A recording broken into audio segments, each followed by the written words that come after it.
تو لاس ہو گیا تو لاس کو بھی برداشت کر لو. کہنے لگا میں بڑا پریشان کہ میرے 16 لاکھ روپے غبن ہو گئے, ختم ہو گئے. کہتے ہیں اس سے میں مقدمہ تو کر نہیں سکتا تھا, نہ میں لڑ سکتا تھا, وہ لڑائی میں مقدمے میں مجھ سے زیادہ تیز تھا.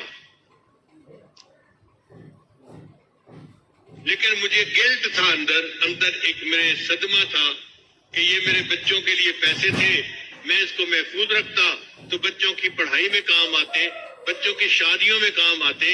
میں نے بچوں کے پیسوں کو ضائع کر دیا, لہذا میں نے خود یہ غلطی کی.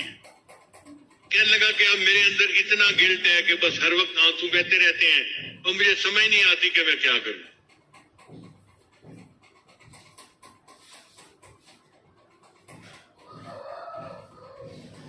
اس کی بات سن کے مجھے بھی بہت دکھ ہوا کہ ایک شریف آدمی اذیت میں مبتلا ہو گیا. میں نے اسے تسلی دی. پھر تسلی دے کے میں نے اس سے پوچھا کہ مجھے یہ بتائیں کہ آپ کا رزق کہاں پہ ہے. کہنے لگا کیا مطلب؟ میں نے کہا آپ کا رزق زمین میں ہے یا آسمانوں میں ہے؟ کہتے جی آپ بتا دیں. میں نے کہا اللہ تعالیٰ فرماتے ہیں وَفِي السَّمَاءِ رِزْقُكُمْ, اور تمہارا رزق آسمانوں میں ہے. تو جب ہمارا رزق آسمانوں میں ہے تو ہمارا رزق کوئی ہتھیا نہیں سکتا, کوئی چوری نہیں کر سکتا. جو ہمیں پہنچنا ہے وہ اللہ پہنچا کے رہے گا. اگر کسی نے پہنچانے میں بددیانتی کی تو اللہ دوسرے ڈاکیے کے ذریعے سے پہنچا دیں گے, کسی اور طریقے سے پہنچا دیں گے. اللہ اس پر قادر ہے کہ اس کو پہنچائے. اس کو تھوڑا تسلی ہو گئی. میں نے کہا کہ دیکھیں آپ کا رزق تھا, اگر کسی نے آپ سے بددیانتی سے لے لیا آپ فکر مت کرو, اللہ آپ کو آپ کا رزق دوبارہ دے دیں گے, آپ پریشان نہ ہو. اب اس کا جو رونا تھا وہ بند ہو گیا, ذرا تسلی ہو گئی. میں نے اسے بیعت کے کلمات بھی پڑھا دیے اور اس کو کہا کہ بس اپنے دل سے معاف کر دو اور یہ عہد کرو کہ یا اللہ اس نے میرے ساتھ بددیانتی کی, میں زندگی بھر کبھی کسی کے ساتھ بددیانتی نہیں کروں گا. اس نے یہ بھی وعدہ کر لیا. پھر میں نے کہا اچھا یہ بھی میرا وعدہ کرو کہ جب اللہ آپ کو آپ کی ضرورت سے زیادہ پیسہ دیں گے تو آپ زکوٰۃ پابندی سے ادا کریں گے. اس نے یہ بھی وعدہ کر لیا. لو جی میں نے دعائیں دے کے اس کو رخصت کیا. رخصت ہوتے ہوئے مجھ سے پوچھنے لگا حضرت اب میں کیا کروں؟ میں نے کہا کہ بھئی آپ کوئی ایسا کام شروع کریں جو پیسے کے بغیر ہوتا ہے, اللہ برکت دے دیں گے. تو ہنس پڑا. حضرت پیسے کے بغیر تو کام کوئی نہیں ہوتا. میں نے کہا سوچیں کوئی نہ کوئی کام ایسا نکل آئے گا چاہے مزدوری کیوں نہ کرنی پڑے. لو جی وہ گیا اور اس نے گھر جا کے بیوی کو بتایا. اس کی بیوی کا غم بھی ختم ہو گیا کہ ہمیں ہمارا رزق اللہ دے دیں گے.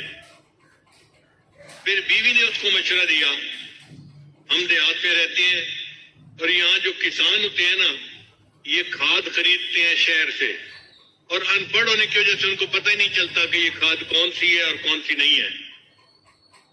تو آپ اگر شہر کی کسی کمپنی سے کھاد کی بوریاں کریڈٹ پہ لے کر آئیں اور ان دیہاتیوں کو یہاں بیچ دیں پروفٹ رکھ کے, تو پھر پیسے آپ واپس کر دینا اور کچھ آپ کو نفع مل جائے گا.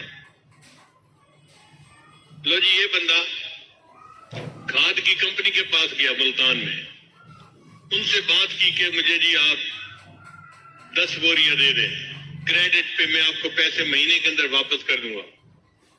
وہ کہ جی ہم تو آپ کو نہیں جانتے, ہم آپ کو کیسے دے دیں؟ یہ کہ جی میرے کاغذات دیکھو, میں اتنا آفیسر تھا گورنمنٹ کے اندر, یہ بھی مجھے جانتا ہے, یہ بھی جانتا ہے, یہ بھی جانتا ہے. وہ کہیں کہ بھئی ہمیں تو شکل صورت سے بھی نظر آتا ہے کہ تم آفیسر ہیں, کہ پڑھے لکھے بندے ہو, لیکن ہم بغیر پیسے کے کیسے اپنا مال دے دیں؟ ہم نہیں دے سکتے.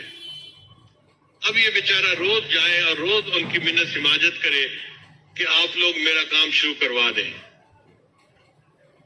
جو مینیجر تھا نا وہاں کا وہ ذرا رحم دل بندہ تھا, اس کو رحم آ گیا. ایک دن وہ کہنے لگا دفتر والوں کو کہ بھائی اس کو 10 بوری کریڈٹ دے دو اور گارنٹی میری ڈال دو.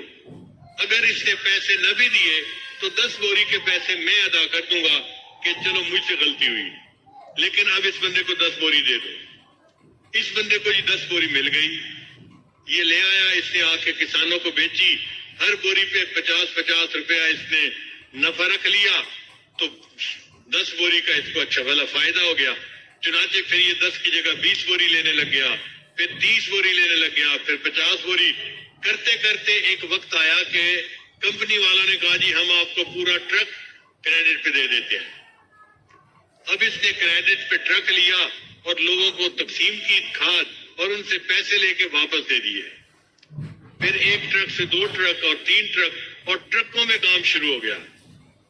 اللہ کی شان دیکھے, کوئی 6-7 سال کا عرصہ گزرا ہوگا. یہ بندہ ایک دن میرے پاس واپس آیا, مجھے کہتے ہیں الحمدللہ حضرت آج میں 16 کروڑ کی پراپرٹی کا مالک ہوں.